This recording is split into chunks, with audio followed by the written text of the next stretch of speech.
Assalamualaikum warahmatullahi wabarakatuh. Di sini saya Kasih Rahayu bersama rekan saya Roslina Sekarsari dan Tia Fitria akan menjelaskan atau mengupas satu jurnal mengenai kromatografi lapis tipis yang berjudul Analisis Zat Warna Metanyl Yellow pada sirup secara kualitatif menggunakan kromatografi lapis tipis.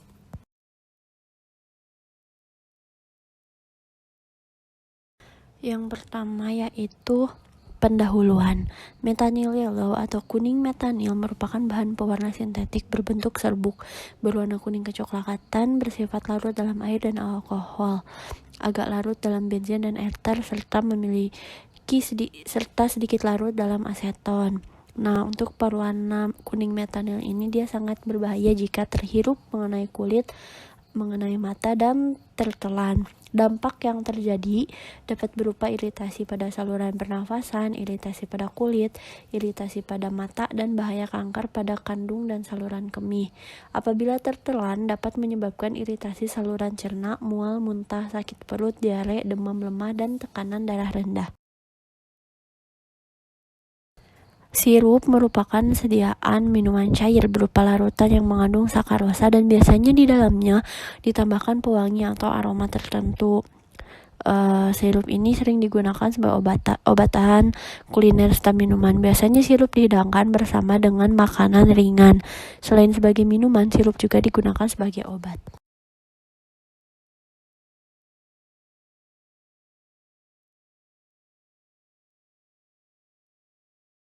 Masih mengenai pendahuluan, di sini kromatografi lapis tipis atau KLT ini merupakan alat analisa yang cukup sederhana karena dapat menentukan jumlah komponen yang ada pada suatu bahan, bahkan dapat pula mengidentifikasi komponen-komponen tersebut. KLT atau kromatografi lapis tipis merupakan teknik pemisahan yang fase diam dapat ditempatkan dalam sebuah kolom maupun dibuat sebagai lapisan tipis di atas plat dari gelas atau aluminium. Kromatografi lapis tipis diklasifikasikan sebagai kromatografi planar atau datar untuk membedakannya dari kromatografi yang menggunakan fase diam di dalam sebuah kolom.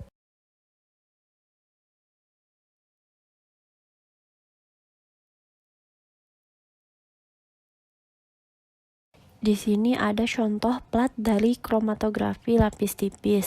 Nah, berdasarkan teori yang sudah dipaparkan, dapat disimpulkan bahwa kromatografi lapis tipis ini merupakan cara pemisahan campuran senyawa menjadi senyawa murni dan mengetahui kuantitasnya. Teknik ini merupakan analisis cepat yang memerlukan bahan sangat sedikit dan sederhana. Kromatografi lapis tipis dapat digunakan untuk memisahkan senyawa-senyawa yang sifatnya hidrofilik seperti lipid-lipid dan hidrokarbon.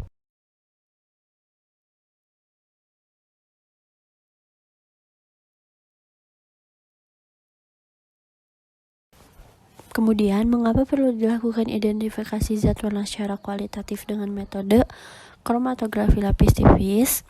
Identifikasi zat warna menggunakan kromatografi lapis tipis ini perlu dilakukan karena efisiensi waktu dan tidak memerlukan peralatan yang sangat khusus.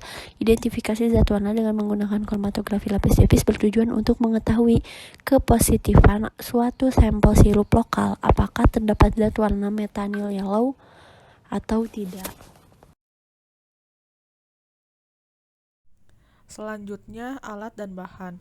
Alat yang digunakan diantaranya yaitu timbangan, gelas ukur 50 ml, pipet tetes, spatula, gelas kimia 100 ml dan 30 ml, pipa kapiler, botol reagen, penggaris 30 cm, pensil, plat KLT dengan ukuran 2,5 cm x 6 cm, kaca arloji, dan pemanas. Kemudian bahan yang digunakan yaitu benang wol, aquades, sirup lokal merek pohon nira warna kuning, sirup merek pohon nira warna orange, sirup pala berwarna orange kemerah-merahan, dietil ether, alkohol, metil yellow, natrium hidroksida, N-butanol, asam asetat, dan amonia.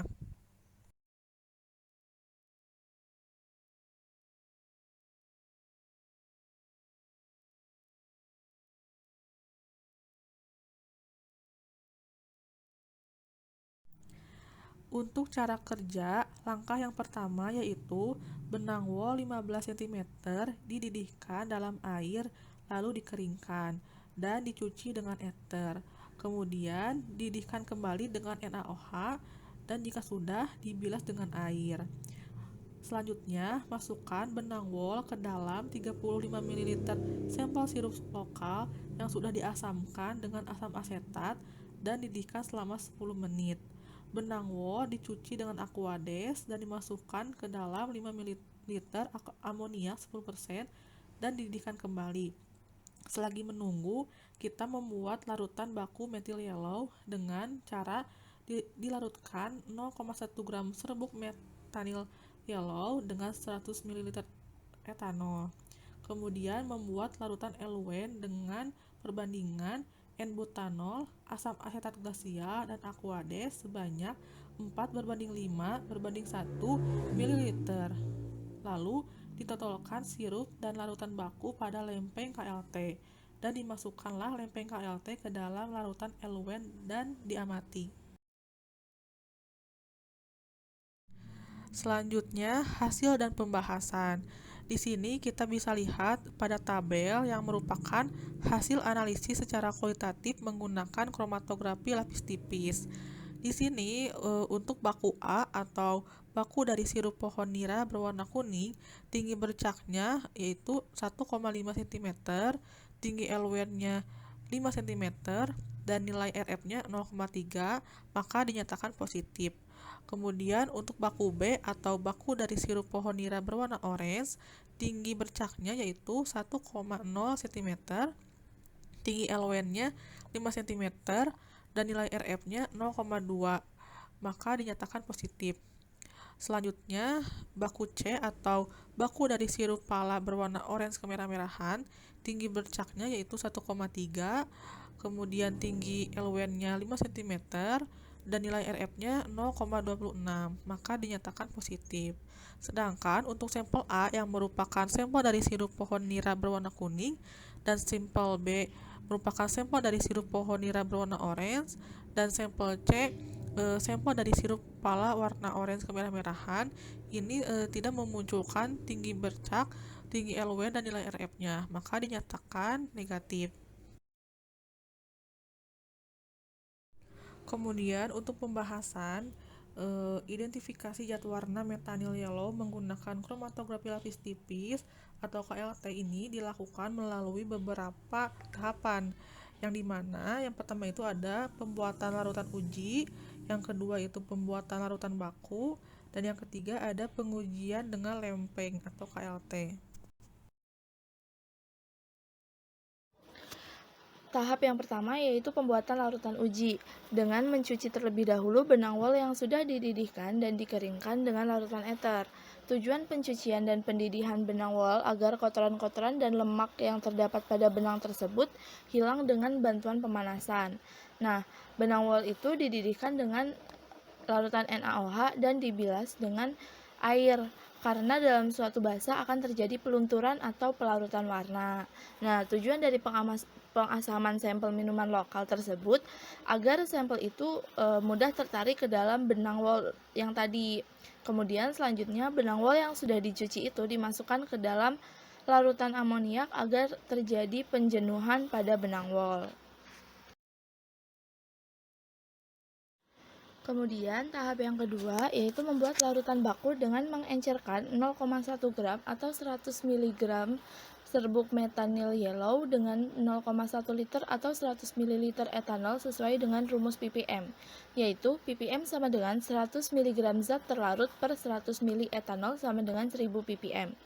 Jadi, pada tahap kedua ini dibuat larutan baku metanil yellow sebanyak 1000 ppm menggunakan pelarut etanol. Kemudian tahap yang ketiga yaitu pembuatan larutan eluen terlebih dahulu yang berguna sebagai pelarut. Nah, larutan eluen berfungsi agar terjadi elusi pada fase gerak, di mana fase gerak merupakan campuran pelarut organik dengan air. Pendekatan polaritas adalah yang paling sesuai untuk pemilihan pelarut. Nah, senyawa polar akan lebih mudah terelusi oleh fase gerak yang bersifat polar daripada fase gerak yang bersifat nonpolar. Sebaliknya, senyawa nonpolar lebih mudah terelusi oleh fase gerak nonpolar daripada fase gerak yang polar. Nah, fase gerak yang digunakan pada penelitian ini berupa N-butanol, asam asetat glasial, dan juga aquades dengan perbandingan 4:5:1. Nah, fase gerak ini berfungsi untuk membawa noda-noda dari larutan baku dan sampel sehingga bisa dihitung faktor retensi atau RF-nya. Larutan baku dan larutan uji masing-masing ditotolkan pada lempeng kromatografi lapis tipis dengan menggunakan pipa kapiler dan dielusi. Jaraknya kira-kira yang ditotolkan adalah 1 cm dari ujung bawah plat kromatografi lapis tipis dan 1,5 cm dari atas plat kromatografi lapis tipis.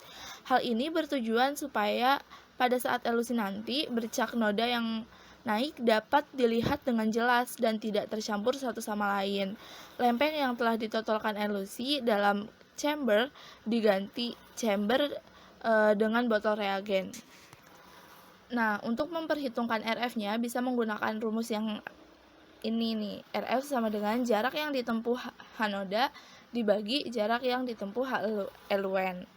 Nah, nilai RF baku yang didapatkan pada penelitian ini untuk sirup pohon nira warna oranye, sirup pohon nira warna kuning, dan sirup pala berturut-turut memiliki nilai RF baku masing-masing yaitu 0,3, 0,2, dan 0,26. Nilai RF sampel yang diperoleh pada penelitian ini adalah 0 karena tidak terjadi kenaikan eluen ketika proses elusi tadi. Hasil pada lempeng kromatografi lapis tipis terlihat bahwa hanya totalan larutan baku metilen yellow yang dibawa oleh fase gerak dengan nilai RF yang berbeda-beda. Hal ini dikarenakan pada sampel sirup lokal pohon nira warna oranye memiliki zat warna yang berbeda dengan zat warna yang terkandung pada sirup pohon nira warna kuning ataupun pada sirup pala. Hasil penelitian tentang analisis zat warna metanil yellow pada sirup secara kualitatif menggunakan metode kromatografi lapis tipis diperoleh nilai RF baku yang berkisar antara 0,2 sampai 0,30 untuk ketiga sampel. Ini menandakan bahwa daya elusi fase gerak pada penelitian ini sudah baik dan maksimal. Kesimpulan dari hal-hal yang sudah dipaparkan tadi, yang pertama, hasil penelitian pada percobaan menggunakan metode kromatografi lapis tipis diperoleh nilai RF baku sirup pohon nira warna oranye, sirup pohon nira warna kuning, dan sirup pala berturut-turut yaitu 0,3, 0,2, dan juga 0,26. Yang kedua, tidak teridentifikasi adanya zat warna metanil yellow pada sirup lokal merek pohon nira warna kuning, sirup lokal merek pohon nira warna oranye, dan sirup pala berwarna oranye kemerah-merahan.